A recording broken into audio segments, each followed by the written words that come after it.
Eu senti o meu chamado à vida religiosa nos meus 7 anos. Certo. Só que a minha família não era muito de apoiar, principalmente porque eu fui criada junto com os meus primos, né? Então tem sempre aquele preconceito, né? Ah, lá vem a que quer ser santa. Lá vem a beata. Então eu fui encontrando esses preconceitos e fui me revoltando.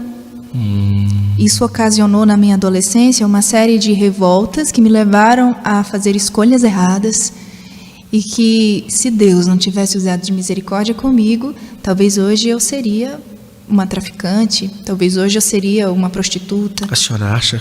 Com certeza. Como que foi essa adolescência meio bagunçada? Essa adolescência bagunçada foi uma adolescência totalmente revoltada. Revoltada com os meus pais, revoltada com a vida. E aí entrou uma coisa no meu caminho, que hoje eu dou esse testemunho, que atrapalhou muito a minha visão do que é ter felicidade, do que é ser feliz, que é o feminismo. Certo. O feminismo entrou na minha vida quando eu ainda era uma jovenzinha e acreditava que os homens não prestavam. Entrou como? Alguém que chegou, a senhora escutou alguém falando? Influências, Guto. Influências na internet, influências na televisão. Certo. Você assiste novelas que hoje em dia eu acredito que seja um mal muito grande essa questão de empoderamento das mulheres. Sim.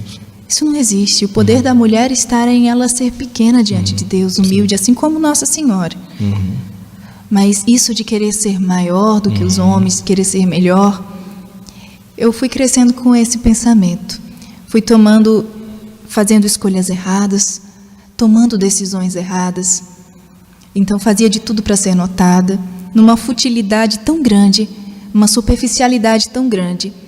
A questão do vestuário, a questão do palavreado, a questão de como se portar como mulher. Era uma pessoa totalmente vazia. Isso com 15 anos, mais ou menos. 15, 16? 16, 17, 18. Nossa. Porque ali o feminismo ele levava a viver, eu sou livre, eu faço o que eu quero, Exatamente. o corpo é meu, a vida é minha, e assim... Querendo provar um valor Certo. que não, jamais poderia ser provado daquele jeito que eu estava vivendo. Então nesse período aí, igreja nem ia E tanto. eu ainda cantava no coral. Cantava no coral. Cantava no coral da igreja, com certos pensamentos. Iria para as missas com roupas. Só Jesus. Exatamente. Cheguei a cantar numa banda do mundo, Sim. onde tive muitas experiências negativas. E, para minha sorte, o meu pai foi muito cuidadoso comigo, porque ele sempre me levava aos locais. Ele não me deixava, ele já me conhecia. Ele não me deixava ir sozinha para os eventos. Ele dizia, não, a banda vai, você vai depois, eu levo. Com esse cuidado, porque ele já sabia que eu poderia me perder e me perder feio.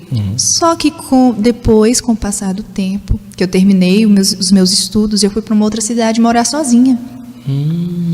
Morando sozinha, a tal liberdade me deu oportunidade de praticar aquilo que não convinha a mim.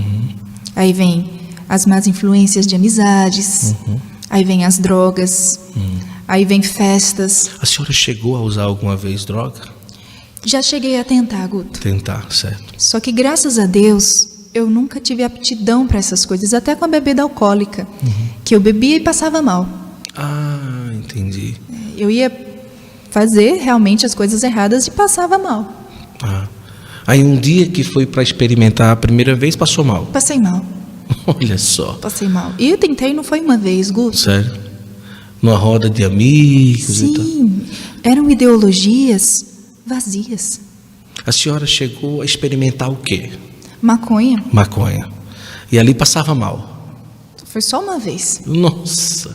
E bebida do mesmo jeito. do mesmo jeito. Mas ali, mesmo se fosse pouco ou muito, a senhora não se sentia bem. Não, até hoje. Até hoje. O gosto do álcool me incomoda. Sim.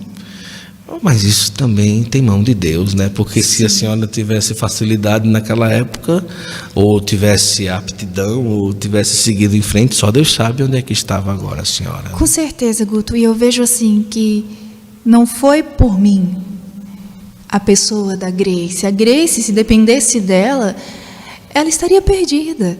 Mas Deus fez uma escolha. E foi Ele que me conduziu até onde estou hoje. Ele quem conduz a minha vida. Muita gente olha para mim, tem uma imagem. Aí, mas não sabe o que realmente está na pessoa, o que realmente essa pessoa viveu. É verdade.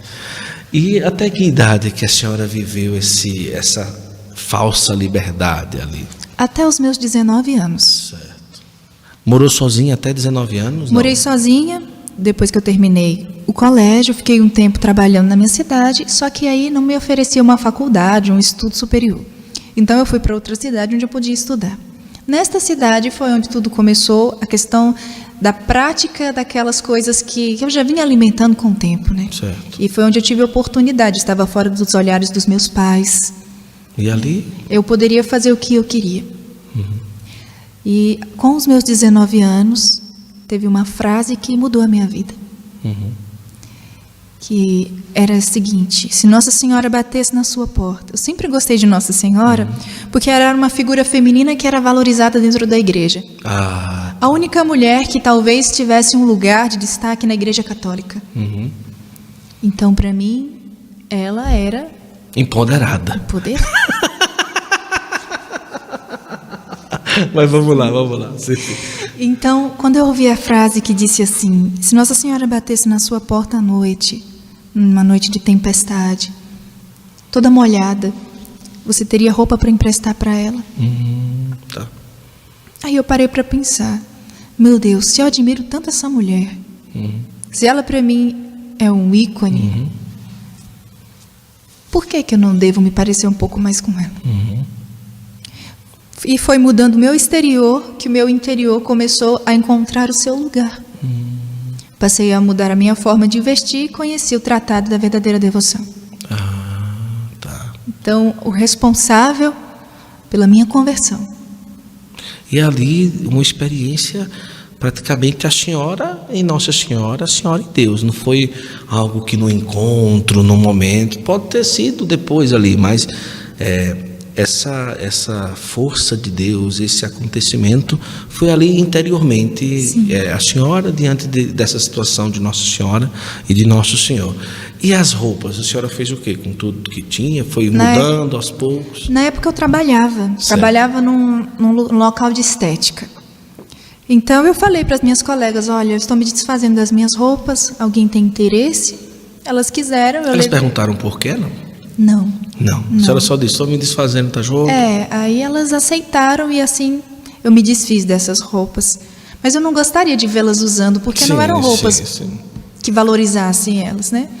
Mas enfim, e eu fui mudando aos poucos. Então me consagrei a Nossa Senhora segundo o método de São Luís, no dia 8 de dezembro de 2016. Dia da Imaculada. Então, em 2017, que foi o ano mariano, que eu senti o chamado da vocação religiosa mais forte dentro de mim. Voltou. Lá dos 7 anos. Isso. Voltou.